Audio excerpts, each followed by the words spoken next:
नमस्कार दोस्तों। MCQ series कर रहे हैं हम पॉलिटी की। ऑलरेडी हम लोग 60 क्वेश्चंस कर चुके हैं। आज हम 60 के आगे से स्टार्ट करेंगे। ये जितने भी हम पॉलिटी के क्वेश्चंस कर रहे हैं, आप चेक कर सकते हैं कि कई बार कम्पिटिटिव एग्जाम्स में इसी तरह के क्वेश्चन आए गए हैं। तो क्वेश्चन नंबर 61 की मैं बात करूंगा। 61 कह रहा है, what is the tenure of the finance commission. A option है 4 ईयर्स, बी ऑप्शन है 3 ईयर्स, सी ऑप्शन है 6 ईयर्स और डी ऑप्शन है आपके सामने 5 ईयर्स। तो राइट आंसर जो इस क्वेश्चन का बनता है वो आपका है डी पार्ट, यानी कि 5 ईयर्स। नेक्स्ट क्वेश्चन की बात करेंगे। ये कह रहा है, who regulates the grants in aid to the revenue of the state from the consolidated fund of India. A option है इसका फाइनेंस कमीशन, बी है नेशनल स्टैटिस्टिकल कमीशन, सी है प्लानिंग कमीशन, डी है आपका पे कमीशन। तो right answer इसका है ए पार्ट, यानी कि फाइनेंस कमीशन। नेक्स्ट क्वेश्चन है इसके सामने, ये लिखा है, who is the chairman of NITI Aayog. आपने बताना है कि नीति आयोग का चेयरमैन कौन है। तो इसका जो राइट आंसर बनता है वो है आपका प्राइम मिनिस्टर, यानी कि ए पार्ट। और जो भी आपका करंट प्राइम मिनिस्टर रहेगा वही आपका चेयरमैन ऑफ नीति रहेगा। और नीति आयोग की जो फुल फॉर्म है ये भी काफी इंपॉर्टेंट है, कई बार कम्पिटिटिव एग्जाम्स में आती है। नीति आयोग की फुल फॉर्म है नेशनल इंस्टीट्यूट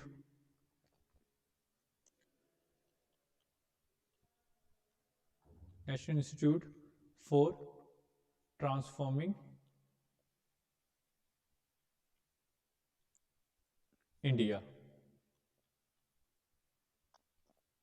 ये इसकी फुल फॉर्म है और काफी इंपॉर्टेंट है, कई बार कम्पिटिटिव एग्जाम्स में ये भी क्वेश्चन आया हुआ कि फुल फॉर्म ऑफ नीति। नेक्स्ट क्वेश्चन है आपके सामने, ये आ रहा है कि what is the term of the office of the chief election commissioner of India. आपने बताना है कि chief election commissioner of India के टर्म कितनी देर रहता है।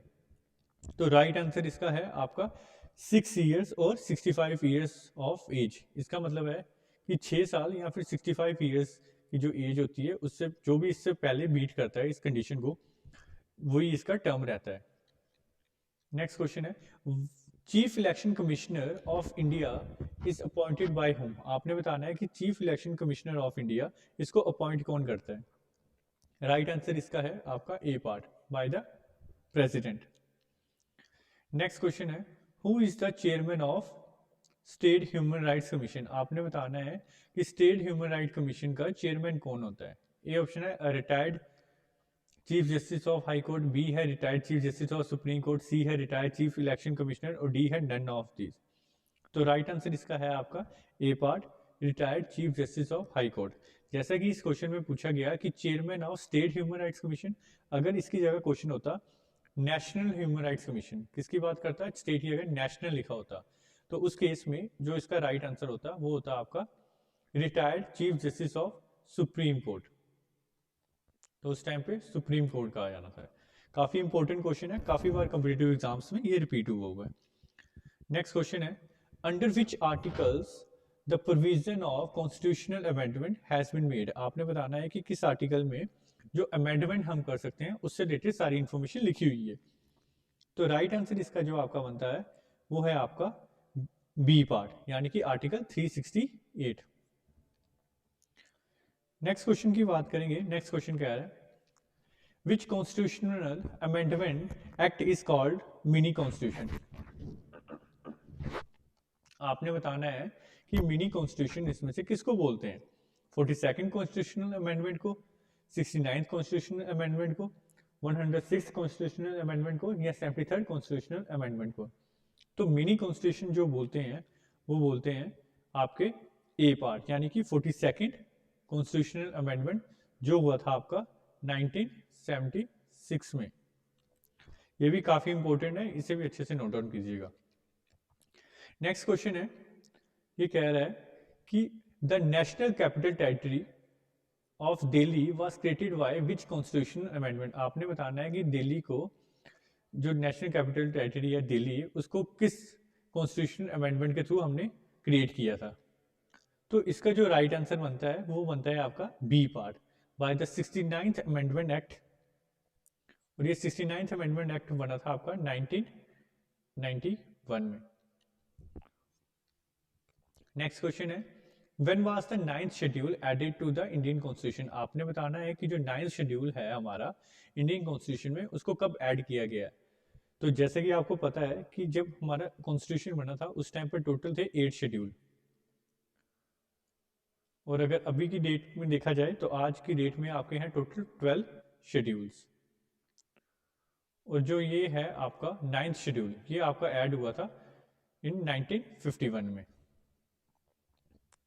नेक्स्ट क्वेश्चन है आपके सामने, ये कह रहा है the concept of directive principles of state policy in the Indian Constitution is inspired by the Constitution of which country। आपने बताना है डायरेक्टिव प्रिंसिपल जो है DPSP, ये हमने किस कंट्री से बोरो किया हुआ है। तो इसका जो राइट आंसर है वो है आपका ए पार्ट, यानी कि आयरलैंड। नेक्स्ट क्वेश्चन है from which country the provision of the constitutional amendment in Indian constitution has been taken. आपने बताना है कि जो कॉन्स्टिट्यूशनल अमेंडमेंट करते हैं वो हमने किस कंट्री से बोरो किया है। जैसा कि वहां पे फॉलो होता था कि हमने कोई भी अमेंडमेंट वगैरह करनी कॉन्स्टिट्यूशन में, हमने वही वाला तरीका अपनी कंट्री में भी अपनाया है। अब आपने बताना है कि किस कंट्री में ये सब कुछ पहले से होता था। तो जो इसका राइट आंसर है वो है आपका A part, South Africa. Next question की बात करेंगे, ये कह रहा है from which country the concurrent list included in the constitution of India. आपने बताना है जो कॉन्करेंट लिस्ट है वो किस कंट्री से हमने बोरो की है। तो इसका जो राइट आंसर है वो है आपका बी पार्ट, यानी कि ऑस्ट्रेलिया। मैं आपको बताना चाहता हूँ 75% जो है हमारा कॉन्स्टिट्यूशन वो बना है गवर्नमेंट ऑफ इंडिया एक्ट 1935। उसके अलावा जो रेस्ट है 25% वो हमने बोरो की है डिफरेंट डिफरेंट कंट्री से। तो उसी में से जो ये है किसका कॉन्करेंट लिस्ट, ये हमने बोरो किया ऑस्ट्रेलिया से। नेक्स्ट क्वेश्चन की बात करेंगे, नेक्स्ट क्वेश्चन कह रहा है in which schedule the provision for the formation of a new state in the Indian union has been created. आपने बताना है कि भारतीय संघ में न्याय राज्य के गठन का प्रावधान किस अनुसूची में किया गया है। तो इसका जो राइट आंसर है वो है आपका D part, first schedule. Next question की बात करेंगे, ये कह रहा है कि when was the objective resolution presented in the constitution assembly. आपने बताना है ऑब्जेक्टिव रेजोल्यूशन कब प्रेजेंट किया गया कॉन्स्टिट्यूशन असेंबली में। तो इसका जो राइट आंसर है वो है आपका 13 दिसंबर 1946। 13 दिसंबर को प्रेजेंट किया गया था और 19 दिसंबर को इसको एक्सेप्ट कर लिया गया था। नेक्स्ट क्वेश्चन है by which amendment were the words socialist integrity secular included in the preamble of the constitution. आपने बताना है कि जो socialist integrity and secular word है वो हमने डाला गया किसमें, प्रियम्बल में। आपने बताना है कि ये किस अमेंडमेंट के थ्रू हुआ। तो इसका जो राइट आंसर है वो है आपका बाय द 42nd अमेंडमेंट 1976। और इसी को ही मैंने आपको बताया था कि हम मिनी कॉन्स्टिट्यूशन भी बोलते हैं। नेक्स्ट क्वेश्चन है who has the right to include any state under the Indian union. आपने बताना है कि किसी भी स्टेट को हमें इंडियन में मिलाने के लिए ये किसके पास राइट है। तो इसका जो राइट है वो है आपके पास ए पार्ट, पार्लियामेंट के पास। नेक्स्ट क्वेश्चन है who has the power to form a union territory. आपने बताना है कि कोई भी यूनियन टेरिटरी बनानी हो तो उसका पावर किसके पास है। ए ऑप्शन है राज्यसभा, बी है लोकसभा, सी पार्लियामेंट और डी है प्रेसिडेंट। तो इसका भी जो राइट आंसर है वो है आपका C part, parliament. Next question है Laxmimal Singhvi committee is related to. आपने बताया लक्ष्मीमल सिंघवी कमेटी थी वो किससे रिलेटेड थी। तो इसका जो राइट आंसर है वो है आपका बी पार्ट, पंचायती राज से रिलेटेड थी लक्ष्मीमल सिंघवी कमेटी।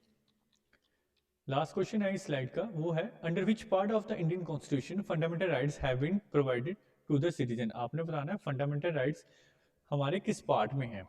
ये ऑप्शन है पार्ट 3, बी पार्ट 4, सी है पार्ट 6 और डी है पार्ट 5। इसका राइट आंसर आपने मुझे खुद ही कमेंट सेक्शन में बताना, मैं हार्ट देख के बताऊंगा कि आपका आंसर राइट है या रॉन्ग है। Thank you so much.